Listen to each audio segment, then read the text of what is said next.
Tonight on CTV Sports, CSU volleyball took on the highest-ranked opponent to visit Moby ever. The Rams took them all the way to the fifth and final set. But did they pull off the upset? We'll tell you in just a few minutes. And another disappointing game for the football team. But coming up, I'll tell you why things aren't all bad that here in Ram Country. And in case you missed it is back, see how this Jacksonville Jaguars fan gained more running yards than the team he was rooting for. This is CTV Sports.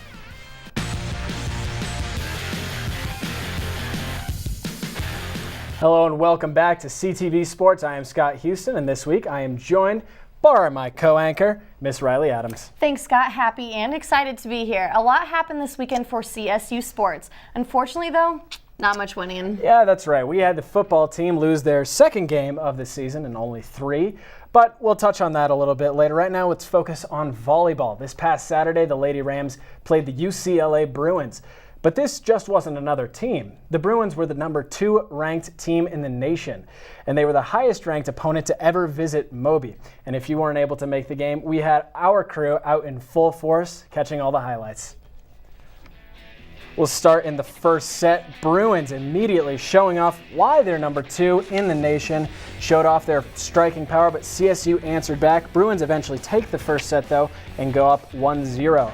In the second set, the Rams show that they aren't going to give up, keep on going with their striking power, and win. It's all tied up 1-1. Bruins again in the third, close one more time, but they're able to pull away, win the third set 25-21, lead the sets 2-1. In the fourth set, probably the biggest surprise of the entire night, the Rams absolutely run away with it and win it 25-13, all tied up 2-2. Last set, first one to 15. The Rams got Moby going. They got the crowd going, but they just can't finish it. The Bruins ended up taking that last set 15-10. Heartbreaker at Moby. And Riley, you were at the game. Tell me, what was Moby like, especially going into that fifth set? You know, going into the fifth set, the fans were going insane. After that fourth set, we dominated that. It was the closest game I have seen by far, and we really could have won it. Yeah, Coach Hilbert multiple times in the postgame said that they could have.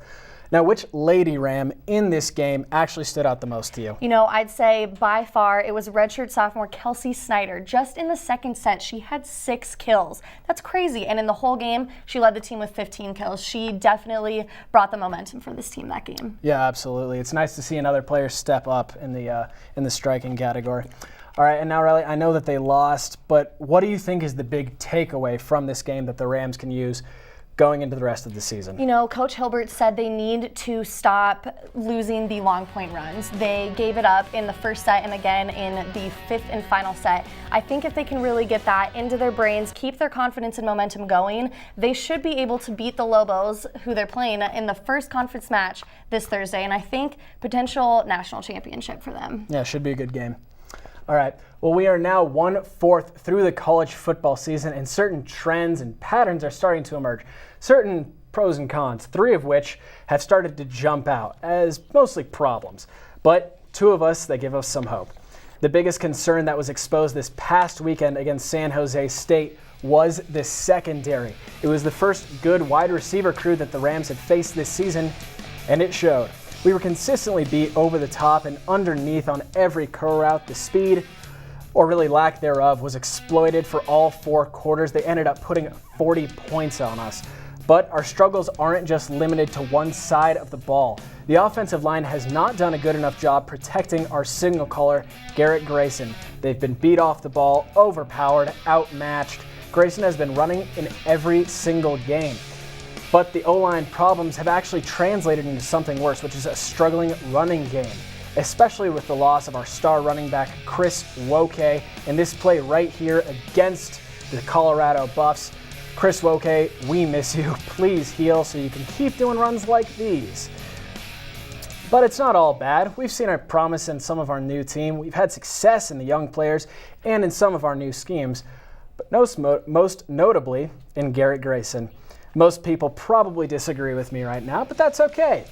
Garrett Grayson has improved in each of the games of this entire season, and in the last game alone against San Jose State, just threw for under 300 yards and rushed for another 40.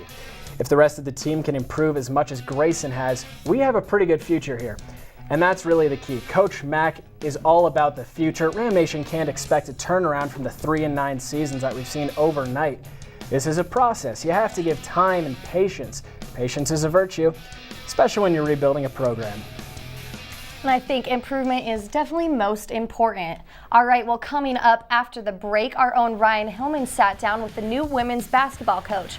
Find out what he wants to do to get Ram Nation excited about this year's team.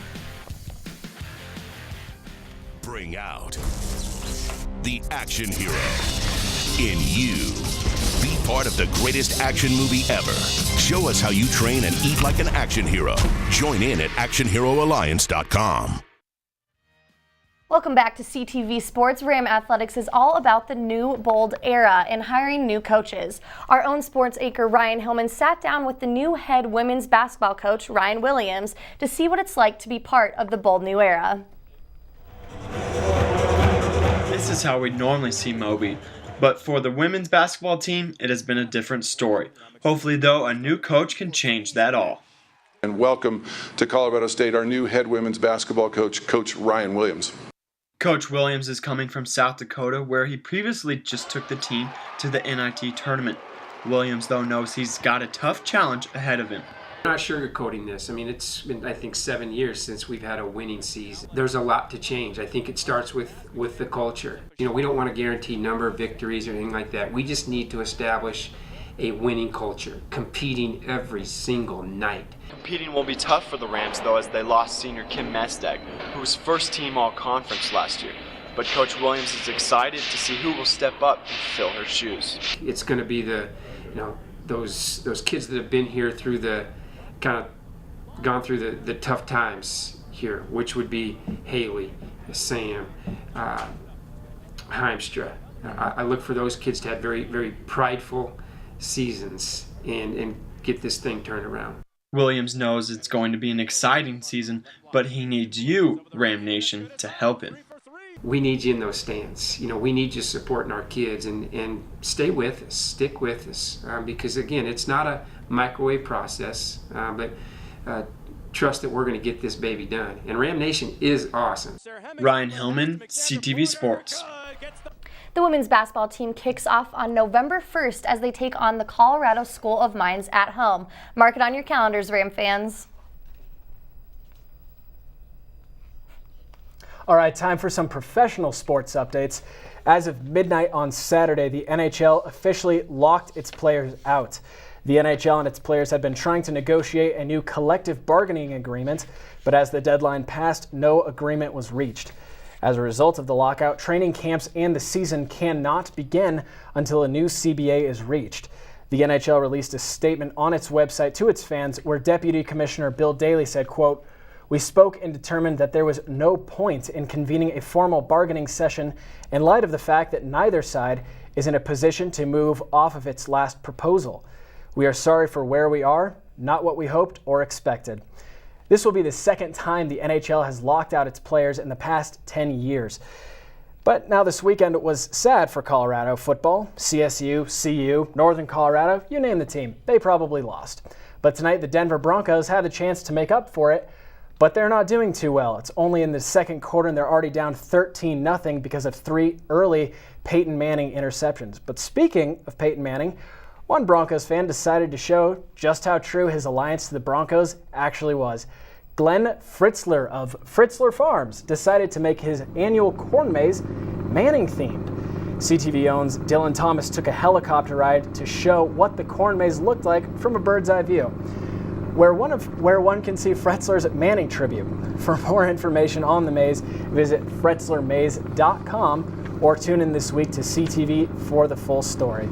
All right, well, coming up after the break, in case you missed it, is back. I mentioned how bad this weekend was for Colorado football, but by far the worst was the CU Buffs.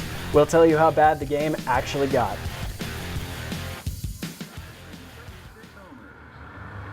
Swings at the first pitch and fouls it deep back into the stand. Chill raw and prepared foods promptly. 1 in 6 Americans will get sick from food poisoning this year. Check your steps at foodsafety.gov. Welcome back to CTV Sports. It is now time for our favorite segment of the show, and that is In Case You Missed It. where we show you all the weird, crazy, wacky, nuts, whatever you want to call it, stories of the past week. And this week, we'll start off with maybe one of the craziest videos we've seen in a long time. In case you missed it, yesterday during the Houston Texans and Jacksonville Jaguars game. Yeah, the fan got onto the field, started to run around, delayed the game, but didn't realize that being on the field and spending all much time was there wouldn't attract any security. Nobody's noticing him. Oh, tap, tap on the security shoulder. Hey guys, I'm here. I don't understand that. He's letting them know I'm here, and he's even taunting them. They do absolutely nothing. Back on the field here. They look at him and just go, yeah, no, we see that you're there. We know you. We don't really care. Anybody coming to get me? He's allowed to run the full length of the field, taunts security the entire way down, eventually makes it down to the other side of the field, stands there going, I don't, nobody's coming. Oh yeah, no, somebody's coming after me. Finally, no, he's gonna give up. Oh, never mind. Finally, Jacksonville Jaguars player Dwight Lowry had to catch him. A football player, come on. Are you serious? How can security be that bad? How did he make it all the way? Why did they give up? Twice. I guess they had a big meal, they were tired, I don't know. 2 times. Now, Riley, you used to play soccer, right? I did, kick the ball around a little bit. Yeah, well, does anyone feel worse, really, than a goalie after letting in a goal? You know, I don't know anything worse. Well, in case you missed it, this poor goalie had to add insult to injury. Columbus Crew kicker Andy Grunenbaum tried to dive to save his kick and not only missed it, but ended up hitting his face on the sidebar. He did have to leave the game after suffering an injury because of the dive, and we hope he'll be okay. Oh, look at that, right into the post. Probably knocked out a few teeth. Oh, embarrassment plus injury. I don't know much of anything worse with all those fans watching. I feel bad for the guy. Rubbing salt in the wound. That's what you gotta do. And finally, every CSU Rams loss is always made a little easier when we hear that the CU Buffs also lost. But in case you missed it, the Buffs had one of the worst games of any college football team this entire season. To give you some perspective of how the game went for the Buffs, Fresno State was up 41-0 with 12 minutes left. In the first half, the halftime score was 55-7, and the final score was 69-14. Yeah, you know, Fresno State had one play where they had a 97-yard pass, and this play, a 94-yard touchdown run. Giving up that much makes you look like a junior college. No insult to junior colleges, though. Not trying to say that they're lackluster. It's just when they play D2 at the best. And then topped off with a Buffs player falling flat on his face. I feel bad for the guy. Yeah, it's like trying to watch a fight and you're like, oh man, that kid's really losing. That's funny. And then it got bad. It's like, oh, that kid's getting injured. That's not funny. Now, before we go, we just want to remind you that our beloved mascot Cam the Ram is in the Capital One Mascot Challenge this year. It's a competition to see which mascot is the country's favorite. Each week Cam will go up against a different mascot, and it's up to you to go online and vote for Cam in order for him to win. All right, Cam beat the Oregon Duck, 2 weeks ago, lost to the Texas Tech Red Raider. Unfortunately, that's all the time we have for you tonight, but be sure to stick around. We'll have Eli Portell doing a quick weather update. Responsible for all CTV content, therefore they bear responsibility for the decisions they make. CTV is not an official program of Colorado State University, but is produced by an independent, nonprofit corporation using the name CTV pursuant to a license granted by CSU. Hey guys, well, slowly but surely our summer weather is leaving us, and the weather's coming in a little bit colder. We're going to have a high of 66 tomorrow, and it'll raise up to 80 on Wednesday and then kind of dip down and get a little bit colder into the weekend. So, you know, it might be about time to break out those fall sweaters, and that's all we have for the show today. You guys have a good week.